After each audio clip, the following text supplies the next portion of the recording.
Hi, I'm Misha Ketchell, editor of The Conversation. For democracy to work, people need to be well informed. That's why we work with academic experts to share their research and explain issues in the news. Everything we do is free to republish, but we need your support.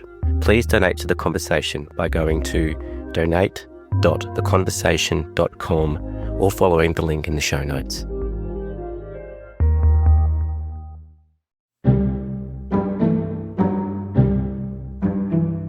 From The Conversation, this is Politics with Michelle Grattan. Changes to the tax arrangements for investment in housing will be one of the budget's central features. There will be alterations to the capital gains tax discount and to negative gearing. We don't know all the details yet, but the driving idea is to tilt the balance away from investors towards first home buyers as one way of tackling the affordability crisis. More broadly, the measures will be part of the budget's wider theme of intergenerational equity.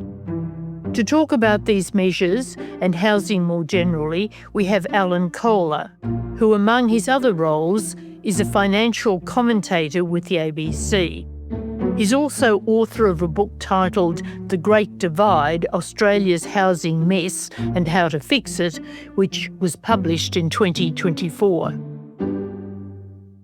Alan Kohler, in your book, you say there are two tribes when it comes to housing solutions. One that sees zoning change and supply as the problem, while the other says it's the generous tax breaks that exist at the moment. You detail how Labor in opposition focused on the tax side, but when in government, it focused on the supply side. But now, of course, we see the government is moving to deal with tax treatment. How much effect do you think that will have? Well, look, it won't have much sort of mathematical effect in the sense that, it won't make much difference to house prices at all. But look, it might have a symbolic effect. I mean, what I talked about in the book was how the tax change in 1999, which changed the way capital gains tax was dealt with by applying a 50% discount instead of the previous adjustment for CPI. So previously it was, you got to deduct the inflation rate during the period that you held the asset before you calculated the gain for tax purposes. And then they just changed that to be a simple 50% discount. So you only paid tax on half the capital gain. So, I mean, my view is that was mainly a symbolic change. It really kind of captured the imagination of people who otherwise don't understand CPI, that they couldn't possibly work it out in their heads what the CPI is.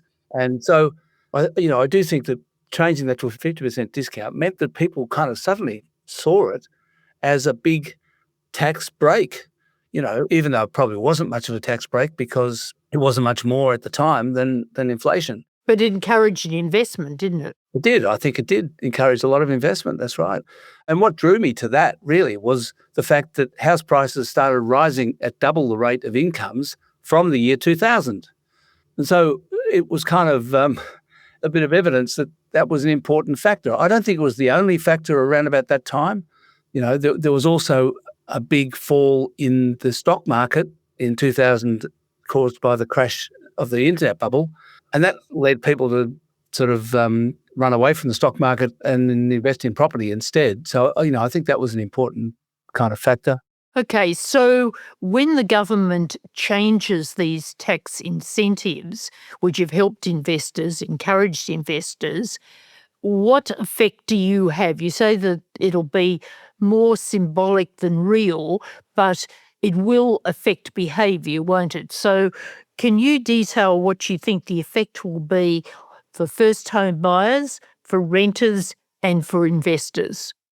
Well, look, hopefully it will eventually lead to lower house prices because it will mean lower demand, people paying slightly less for houses than they would have otherwise paid. Hopefully that'll take place. And it might bring us some more stock onto the market because investors decide to get out. But that might have an adverse impact on renters because it'll lead to less stock available for renters.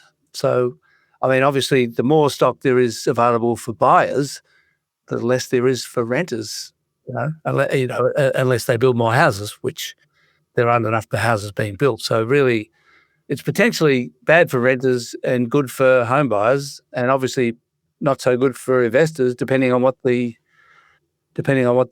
change actually is to capital gains tax. There is speculation that incentives could remain for new housing. Do you think that's likely? That's what the Labor Party did in 2016 and 2019. They said, well, for negative gearing, they said that you could only get negative gearing for a new house. Well, that was what their plan was. There is some suggestion that what the Labor Party will do now in government is what they were proposing to do in 2016 and 2019, minus the change to dividend franking that was added in 2019. It's a bit ironic, isn't it, given that there was a reaction, of course, against those policies against Bill Shorten. Well, the trouble is, they'll never know exactly why they lost. Michelle, you probably know exactly why they lost. So therefore, they're worried about or scared of all their policies because they didn't know which is the one that cost them the election. So you think if these changes come through as we expect, there wouldn't be a political backlash against them? Oh, I think no. I think now we've got to the point where housing affordability is, that much worse than it was in 2019, and I think everyone's ready for something to happen. But the problem is that reducing the capital gains tax discount either to 33% from 50% or going back to the pre-1999 deal of adjusting for the CPI, which sounds like that's the one that's going to be that they'll use. Those things will not in themselves, that will not in itself bring house prices down. But it'll make everyone feel a bit better, I think. Well, can you just set out for us what are the current trends in housing approvals and in housing completions? What are the figures looking like? Well, housing approvals came out yesterday and they fell 10% to 17,000 for the month of March. And in order to meet the target, the National Housing Accord target of 1.2 million houses over 5 years, they need to be building 20,000 houses per month. So they haven't come close to 20,000 houses per month ever since the Housing Accord, National Housing Accord, was signed, which was in 2022. The 5 years began on July the 1st, 2024. So a bit more than 18 months ago, and they haven't come anywhere near the rate of house building that is required for that target. And in March, housing approvals fell. So they're not even rising. So why is this? That's a bunch of reasons. They're focusing on densifying the suburbs with apartments. This is in the major cities. And that's proving difficult because people don't want lots of high-rise apartments in their suburbs. Also, apartments are very expensive to build. They're actually more expensive per square metre than houses. And so that's proving hard. Also, construction productivity has declined dramatically over the past 2 decades for a variety of reasons, one of which is that builders have been retiring and apprentices aren't paid enough, so they don't stick around. And the cost of building materials, particularly during the pandemic or just after the pandemic, the cost of building materials soared 30 or 40%.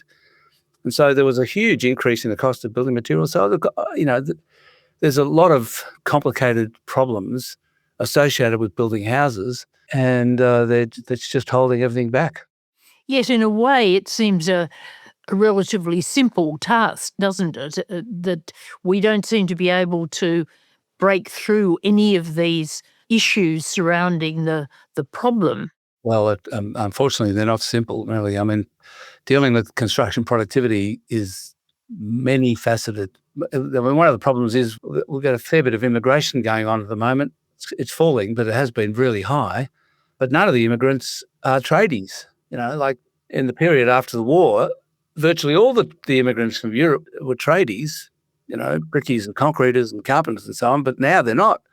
They're doing something else. Is this because the tradies can't be found, can't be recruited? No, it's mainly because the countries from which the migrants come now which is mainly India and China and other Asian countries, the trade qualifications that exist in those countries are not recognised in Australia. So the people who migrate from those countries are not allowed to work as tradies in Australia because their trades, their skills and qualifications are not recognised. There's been a lot of talk about that issue. Martin Parkinson, former very senior public servant, gave a speech only a few weeks ago saying that this was a real problem across a whole lot of areas. How can that be dealt with, this recognition issue? I think there are possibly some good reasons that the trades aren't recognised, but it's hard to know. I don't know whether a lot of tradies would be immigrating from India and China if their qualifications were recognised. But, you'd think that there'd be more of them. That's for sure. One of the government's boasts is that it's expanded TAFE, given free TAFE training. Surely we should be expecting more tradies to come through that particular channel. Yeah, look, that's a long, slow grind, that is. I mean, it might result in, more tradies in the end, but it'll take a while. And, I mean, in the meantime, the problem is when the apprenticeship system was established, most apprentices were 16 or 17 and they lived at home and they didn't drive a car. And so paying them not very much didn't matter. They were fine. But now apprentices, even coming out of high school are 18, they're driving, they don't want to live at home, and the wage isn't enough. So they're often not making it through. They can't stand it. It's not worth it. And at the same time, a lot of the tradespeople are retiring because they're getting older and they're just not being replaced at the same number. So I'm just not sure what the answer to that is. I mean, there is some effort to, the government tries to subsidise builders to hire apprentices with some money, but I don't think it's enough, anywhere near enough. So I think the government recognises the problem. They just don't have enough money to do it. You mentioned the high-rise developments and the filling in of the inner suburbs. Would the housing issue be better dealt with if we were moving out rather than going up and doing this fill-in plan? Yeah, well, that's where I got to with my book. I got to the end of the book and, I had to write a chapter on what's the solution. And I kind of thought about it, and I spoke to, in particular, the people at the Grattan Institute who were, furiously advocating densifying the suburbs and still are. And that was their solution. And I kind of thought, well, I just don't think that's going to work. I don't think enough people are going to be interested in that. Firstly, people don't want the high rise in their suburbs. And secondly, families don't want to raise their children in apartments. They want backyards.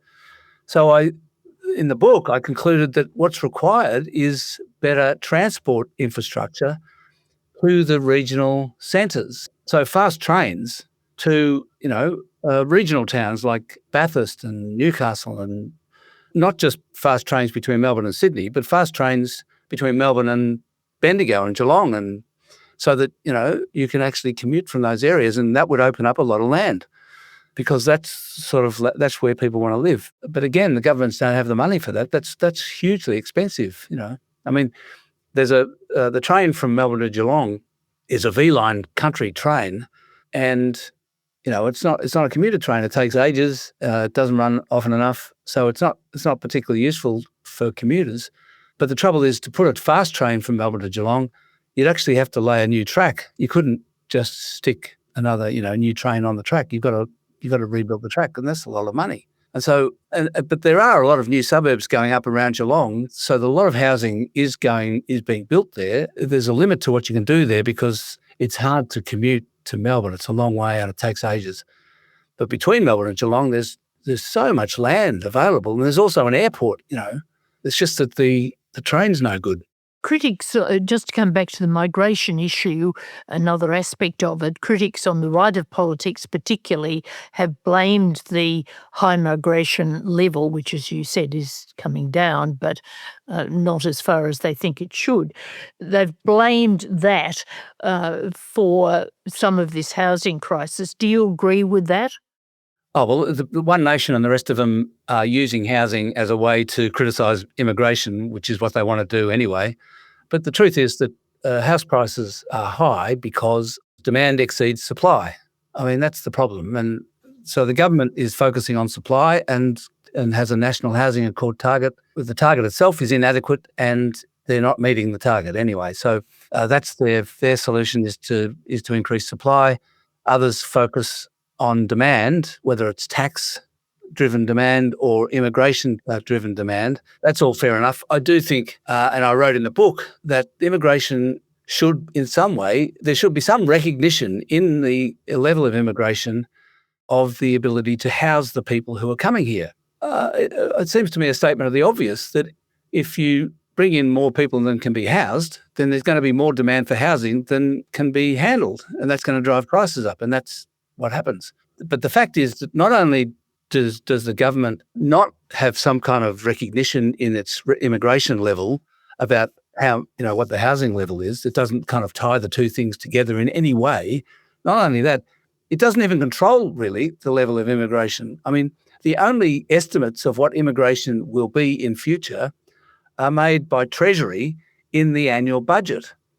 And they're always wrong by a lot, right? They're always way short of what actually happens in their estimates. So that tells you that the government not only doesn't control immigration, the level of immigration, it's got no idea what it's going to be. And the level of immigration is run by universities who are recruiting foreign students in order to help pay for their infrastructure. They're recruiting foreign students using agents scattered around the world, paid commission. And the agents are recruiting people to be students in Australian universities because they want to get permanent residency. And being a foreign student is the way to become a resident. And so the largest proportion of Australian immigration is via students. And basically what's happened is the government has outsourced immigration to the universities because they've cut their funding for Australian universities. To add to all the housing problems, of course, we've now got the Middle East conflict, and that's not showing any sign of ending soon. What effect is that having on housing? Well, it's obviously is beginning to already put up the costs of building a house. Most of the transport of the supply by tradies and by everybody is fueled by diesel, which has gone up twice as much as petrol. There's cement. I mean, everything's gone up. So prices are going up everywhere as a result of the closure of the Strait of Hormuz. And there's two countries that are blockading the Strait of Hormuz, the US and Iran. I must say, Alan Kohler, talking to you about the housing crisis makes one even more depressed about the outlook for it. Is there any hope on the horizon, or do you see this crisis as simply worsening, the budget not doing much to alleviate it and no solutions in sight on other fronts? Is that your view? Well, look, I do have a lot of time for Claire O'Neill and what she's been trying to do. I think that all the state governments are focused on it, on the issue of housing affordability. I think it has become an important political issue, and they're all trying in various ways to deal with it. And I think that if they fix up these capital gains tax and negative gearing budget, that'll be another brick in that particular wall. So good on them, I say. My optimism is simply focused on it not getting any worse. I very much doubt that house prices will go back to where they were in relation to incomes. When they started rising in 2000, house prices were about 4 times average incomes, and now they're 9 times roughly, maybe 10, depending on where you are. So house prices as a ratio to incomes have doubled over 25 years, and I don't think they're going to go back to 4 times. And so what I think will be the case is that we have to get used to the level of house prices in relation to incomes that we currently have. I mean, that is a depressing prospect. However, we just have to get used to it, I think. And I think we will. It'll be okay. Everyone's richer, the house prices, everyone's got all this money, all this wealth anyway, of houses. It's not cash, it's wealth in the house. So there's 2 sides to the coin. There's wealth, but there's also difficulty. And what it means, I think, fundamentally is going to mean early inheritance. People are no longer going to be able to wait till they die before passing on their wealth to their kids. They have to get the money to the kids when they need it, which is when they buy a house, when they're buying a house. And that's really, that I think is going to be a permanent change to the way society works. But the problem with that is not everybody's parents have the money. So that's going to entrench inequality. And I don't really have a solution to that. I just simply don't. So do you think we're going to become less a nation of homeowners, home buyers? The proportion of people who will be able to buy will decline over the next decade? I do. And I think that the proportion of people who have to rent for their entire lives will increase. And that's not so bad. I mean, it's not the end of the world. A lot of people in Europe and everywhere, they rent all the time.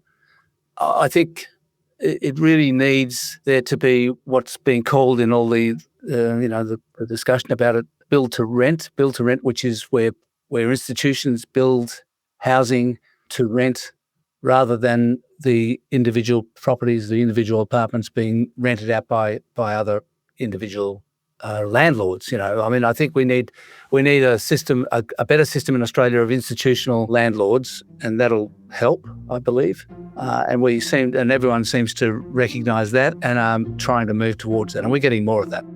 Sounds like we're in for big long-term changes, albeit perhaps modest changes in the budget. Alan Kohler, thank you very much for being with us today. That's all for today's podcast. Thank you to my producer, Ben Roper. Next week, we'll be back with some post-budget interviews, but goodbye for now. Production by Ben Roper. Theme music by Lee Rosevere. The Conversation is a not-for-profit media organisation. Sign up to our daily newsletter for evidence-based news and analysis, including articles from Michelle Grattan, or listen to more of our shows wherever you get your podcasts. What are you going to have? Can I have 2 pieces of mullet, please, Pauline? From a fish and chip shop in regional Queensland We are in danger of being swamped by Asians. to the heart of Australian politics, this is the unlikely story of the country's most controversial minor party. Are you xenophobic? Please explain. For 30 years, One Nation and Pauline Hanson have been ridiculed, dismissed and shut out. Now, no one's laughing. One Nation continuing to surge in the polls. Dramatic surge in support for One Nation. I'm back. This is The Making of One Nation from The Conversation, and you can search for it wherever you listen to podcasts.